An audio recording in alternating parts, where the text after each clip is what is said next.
अच्छा,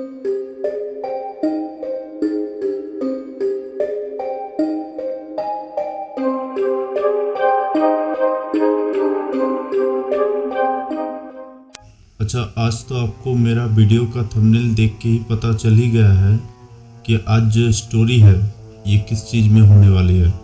लेकिन मैं आपको बता दूं कि ये जो होली दिवाली का टोटका होता है ये बहुत ही ख़ास होता है और इस टोटके को करने से पहले कम से कम 15 से 20 दिन पहले से तैयार करना पड़ता है। और ये जो होली का टोटका होता है बहुत ही ख़तरनाक होता है। और आपको बता दें कि ये जो होली का टोटका या काला जादू होता है ये इतना प्रभावशाली क्यों होता है, इसके पीछे बहुत बड़ा कारण है। और वो कारण ये है कि होलिका का जो रात होता है, आप देखे होंगे राक्षसी होलिका का पुतला जलाने के लिए सब एक जगह इकट्ठे होते हैं और फिर होलिका दहन किया जाता है। लेकिन कहा जाता है कि राक्षसी होलिका के पास काले जादू की शक्तियाँ थी, जिसके कारण से ये रात इतना प्रभावशाली हो जाता है। और ऐसा माना जाता है कि होलिका दहन की रात वो रात होता है जब काला जादू अपने चरम सीमा पर होता है। और फिर कुछ लोगों का मानना है कि इस रात में काला जादू करने से उन्हें सौभाग्य और समृद्धि मिल सकती है। लेकिन हम ये जानते हैं कि बुरा करने वाला भी कभी अच्छे नहीं रह सकते हैं, इसलिए बुरा करने वाला का फल भी हमेशा बुरा ही होता है। तो चलिए जानते हैं आज की कहानी में ऐसा क्या हुआ। तो इस कहानी में हमारे साथ जुड़े रहे, लेकिन उससे पहले हमारे चैनल का इंट्रोडक्शन। तो हेलो दोस्तों, मैं हूं समीर और आप सुन रहे हैं समीर की कहानियाँ।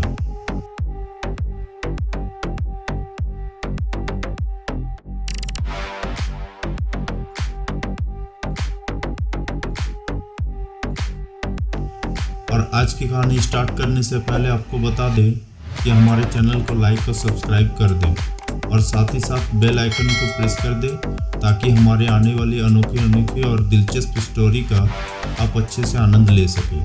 और हमें कमेंट करके बताएं कि आपको हमारी कहानी कैसी लगी। और दोस्तों, कुछ दिन से हम देख रहे हैं कि आप हमारे चैनल में आते हैं, कहानी कंप्लीट सुनते हैं और चले जाते हैं, लेकिन सब्सक्राइब करना भूल जाते हैं। इसलिए आप सभी से अनुरोध है कि अगर आपको हमारी कहानी अच्छी लगती है तो हमारे चैनल को सब्सक्राइब कर दें ताकि आप हर बार एक नया स्टोरी या फिर रियल टॉपिक का आनंद ले सकें। और सब्सक्राइब करने से ये फ़ायदा होगा कि मैं जैसे ही अपना अगला स्टोरी या फिर टॉपिक को अपलोड करूँगा तो नोटिफिकेशन के द्वारा आपके पास फिर से जुड़ जाऊँगा। और अगर हो सके तो हम कोशिश करेंगे कि हर सप्ताह में एक से ज़्यादा स्टोरी हम आपके लिए लेके आ सकें। और दोस्तों, हमारी ये कहानी अगर आपको अच्छी लगे तो नीचे डिस्क्रिप्शन में हमने हमारे चैनल का कुछ और भी कहानी का लिंक दिया है, तो प्लीज़ अगर समय मिले तो एक बार उन सब कहानी को भी ज़रूर सुनें। और आज की कहानी स्टार्ट करने से पहले आप सभी को बता दें कि आज की कहानी थोड़ी बड़ी है, साथ ही साथ पूरी तरह से रोमांचित होने वाली कहानी है। तो कोई भी बीच में कहानी को स्किप ना करे, वरना आपको कहानी में क्या हुआ कुछ समझ में नहीं आएगा। तो चलिए आपको लेके चलते हैं आज की कहानी की ओर।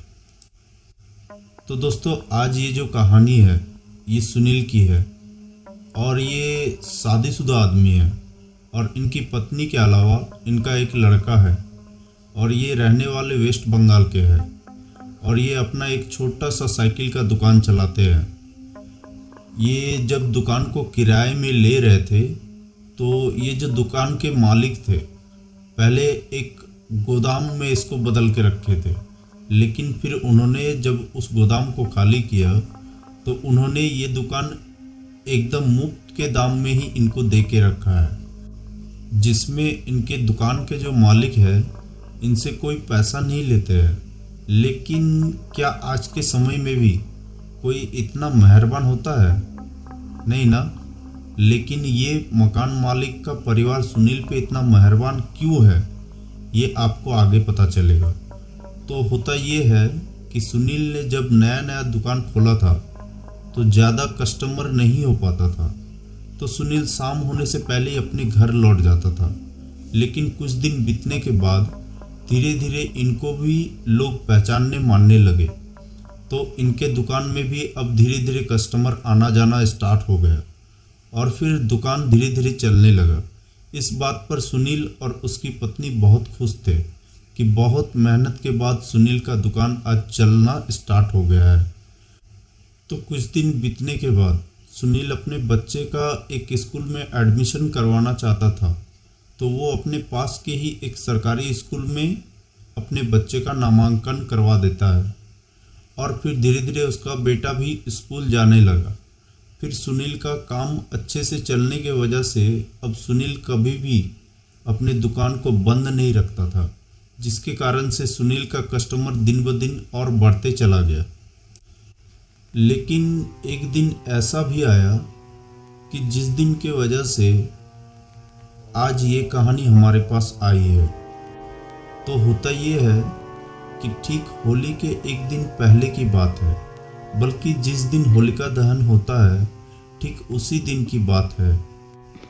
जब सुनील अपने दुकान के बाहर जब पहुंचा तो उसने देखा कि ठीक उसके दुकान के गेट के पास किसी ने टोटका पड़ा हुआ है और उस पर कुछ सफ़ेद रंग की मिठाई, कुछ सिंदूर, हल्दी और भी बहुत सारे सामग्री पड़ के रखे हुए थे। तो सुनील को इस बात से कुछ समझ में नहीं आया, क्योंकि सुनील इन सब चीज़ों के बारे में नहीं जानता था। तो उसने उस टोटके को लांघते हुए अपने दुकान को पहले खोला और फिर दुकान के अंदर से एक बोरी निकाली और अपने हाथों से उस टोटका को उस बोरी में भरा और उसे जाके सामने जहाँ कचरा फेंकते हैं ये वहाँ डाल के आ गया। लेकिन भले ही सुनील इन सब चीज़ों को नहीं जानता था, लेकिन आप ही बताइए क्या सुनील ने सही किया? कम से कम जब हम ये जानते हैं कि अगर कोई भी आपत्तिजनक चीज़ अगर हमारे सामने दिखती है या होती है तो सबसे पहले हम उसे झाड़ू से साफ करते हैं और उसे छूने का तो कोई मतलब ही नहीं बनता है। लेकिन सुनील ने क्या किया, पहले उस टोटके को लांघा, फिर उसे अपने हाथों से बोरी में भरकर बाहर फेंक के आ गया। कम से कम इसे बहते हुए पानी में भी बहा देते तो शायद इसका असर कुछ कम हो पाता, लेकिन नहीं। वो कहते हैं ना कि जब आदमी का मति मारी जाती है तो वो ऐसे ही काम करते हैं। खैर छोड़िए। तो सुनील को लगा अब सब कुछ ठीक है, अब कोई दिक्कत नहीं है। लेकिन आपको बता दे कि उस दिन सुनील के दुकान में एक भी कस्टमर नहीं आया और सारा दिन सुनील का सर भारी भारी सा लगने लगा था। तो सुनील ने सोचा आज कुछ तबीयत ठीक नहीं लग रही है और आज कोई कस्टमर भी नहीं है, तो आज जल्दी ही घर चलते हैं। तो सुनील ने जल्दी जल्दी अपनी दुकान को बढ़ाया और फिर अपने घर चला गया। लेकिन जैसे ही वो अपने घर पहुंचा तो अपनी पत्नी को आवाज़ लगाया, कहाँ हो, सुनते हो? तो घर के अंदर से उसकी पत्नी बाहर निकली और फिर कहने लगी, वाह क्या बात है, आज आप इतनी जल्दी घर आ गए। तो सुनील ने कहा, हाँ आज मेरा कुछ तबीयत ठीक नहीं लग रहा है। ये कहते कहते सुनील अचानक से बेहोश होकर गिर पड़ा। तो ये देख के सुनील की पत्नी एकदम से डर गई। वो जैसे तैसे सुनील को अपने घर के अंदर लेके गई और फिर उसके चेहरे पर पानी मारने लगी। तभी सुनील की आंखें थोड़ी देर में खुली तो उसकी पत्नी ने कहा, क्या हुआ आपको? तो सुनील ने कहा, मुझे क्या हुआ था? तो सुनील की पत्नी ने कहा, आप जैसे ही घर घुसे तो आप एकदम अचानक से बेहोश हो गए। तो सुनील ने कहा, आज मुझे कुछ ठीक नहीं लग रहा है, मैं थोड़ा सोना चाहता हूँ। और सुनील की पत्नी ने कहा, ठीक है आप थोड़ा आराम कर लीजिए। तो सुनील सो गया और फिर उसके बाद क्या हुआ सुनील को कुछ याद ही नहीं है।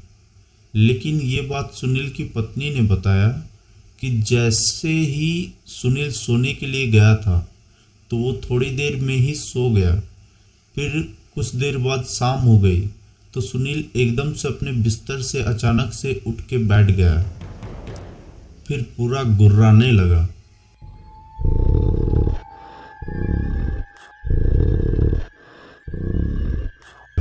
लेकिन ये आवाज़ जब उसकी पत्नी ने सुनी तो वो एकदम से डर गई। लेकिन फिर भी वो सुनील की पत्नी सुनील से पूछने लगी, ए जी, आपको क्या हुआ है? तो सुनील एकदम से बिल्कुल दूसरी ही आवाज़ में बोलता है, मुझे खाना चाहिए, मुझे बहुत भूख लगी है। तो सुनील की पत्नी ने जैसे ही ये बात सुनी तो उनको लगा शायद नींद पूरा होने से इनको बहुत भूख लगा है और ये इसीलिए ऐसा कर रहे हैं। तो वो अपने किचन के अंदर चली गई और वहाँ से कम 8 रोटी और सब्जी लेके आई और वो सुनील के सामने रख दी। तो सुनील अपने दोनों हाथों से उस खाने को लगभग 30-40 सेकंड में ही ख़त्म कर दिया और फिर कहने लगा, मुझे और खाना चाहिए। तो ये सब देख के सुनील की पत्नी को कुछ समझ में नहीं आया, लेकिन फिर भी वो अपने किचन की ओर चली गई।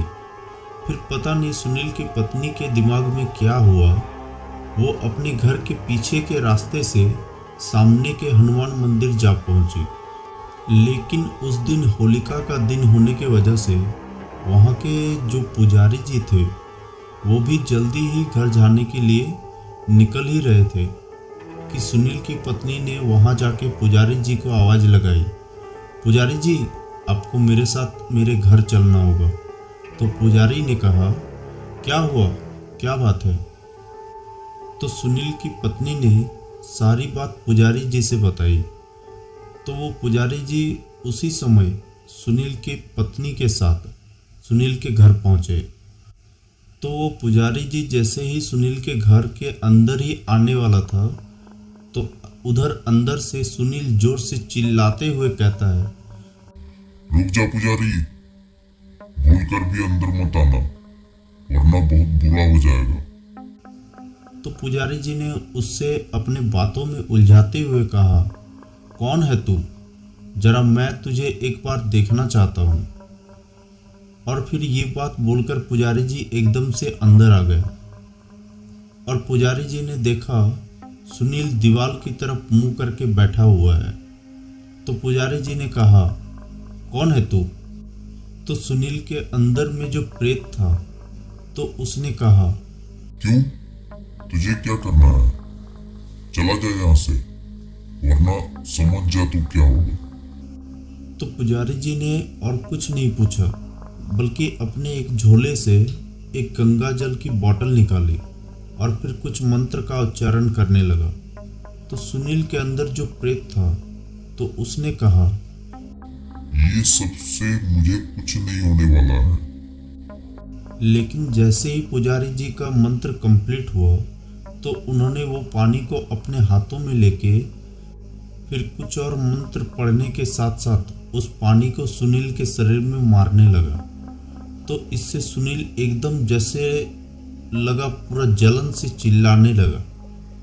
फिर पुजारी जी ने मंत्र पढ़ते पढ़ते ही वो पानी सुनील के मुंह में डाल दिया और सुनील जैसे ही उस पानी का एक घूंट पिया तो सुनील वहीं पे बेहोश हो गया। और वो जब तक उठा तब तक पुजारी जी उसके लिए एक हनुमान जी का एक ताबीज बना के उसके गले में डाल दिया था और फिर शरीर बंधन मंत्र से सुनील और उसकी पत्नी के शरीर को बांध दिया और फिर पुजारी जी ने कहा, जाओ, अब कोई दिक्कत की बात नहीं है। लेकिन ये सब हुआ कैसे? तो सुनील ने बताया कि आज जब मैं दुकान गया था तो मैंने अपने दुकान के बाहर एक किसी का टोटका रखा हुआ देखा।